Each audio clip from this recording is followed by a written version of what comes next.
What the finance? Oh, wallet romance.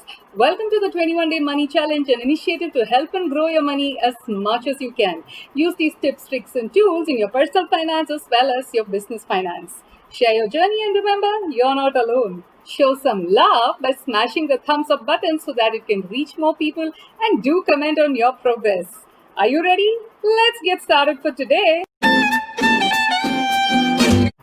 Hi there, we are back again on day 9 of the 21-day money challenge.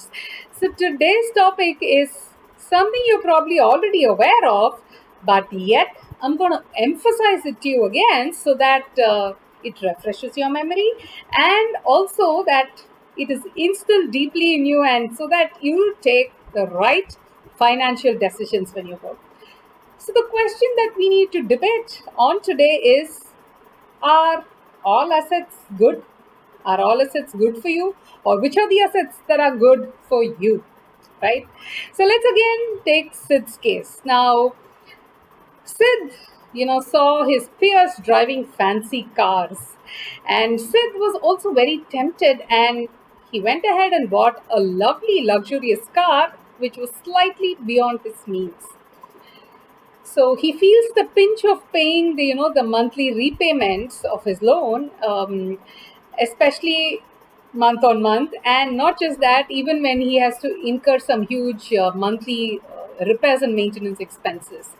And not just that, the irony is most of the time Sid seems to be working from home, in which case, the car he wasn't really utilizing, or even when he was going to work, because his workplace was quite far from where he lived, he used to make use of the local transportation.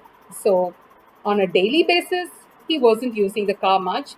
So, if at all, he was going out with his family and friends, is when he used to take it out. But then, while driving, the huge traffic jams used to increase his blood pressure. And then, when he used to look at the petrol bills, he was like, it's so expensive and things like that. So, due to all these reasons, Sid was hardly utilizing his car. So for him, the car was more like a status symbol of something that he was, looking at it as a prestige issue.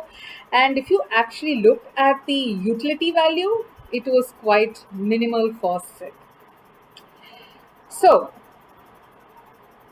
I'm not saying that having a car is not right.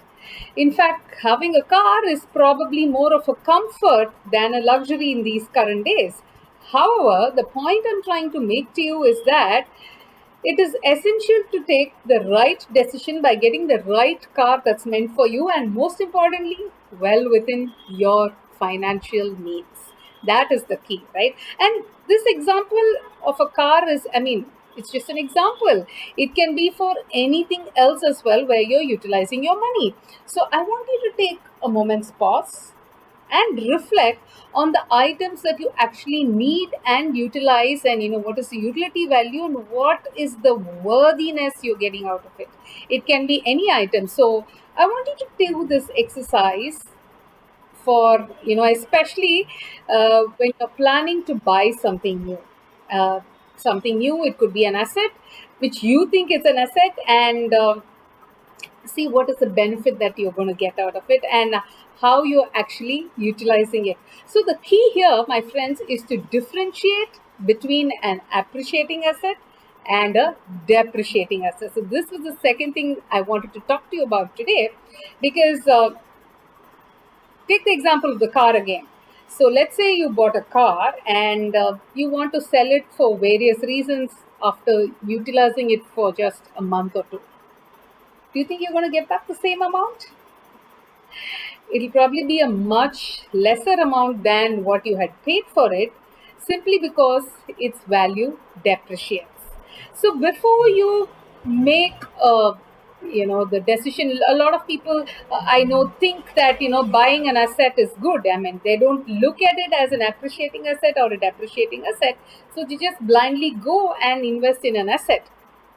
So all you need to do is, buying an asset is fine, but look at the utility value and also the fact that whether it's an appreciating asset or a depreciating asset. So while car is a good example of an depreciating asset, an appreciating asset could be land, could be equity, your stocks, your mutual funds, etc.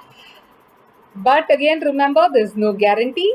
So you'll have to just go with how the market is doing, and then take the right financial decision on whether you want to spend it in an appreciating asset or a depreciating asset. The key is you need to take the decision consciously, the financial decision, before you're buying any asset. Take it consciously. That is what is most important. So once you do that with the right intention that you have and the right financial decisions while buying anything, instead of going in blindly for any asset. So just use these parameters before you are investing into any asset, right? So for today, all you need to do is to just to reflect and see, and especially, when you're planning to buy some more assets in the future, just see how you can utilize the learnings of today, so that you're doing the best thing for you in terms of your money matters, right? So signing off here, and let me catch you tomorrow on day 10. Ciao, bye bye.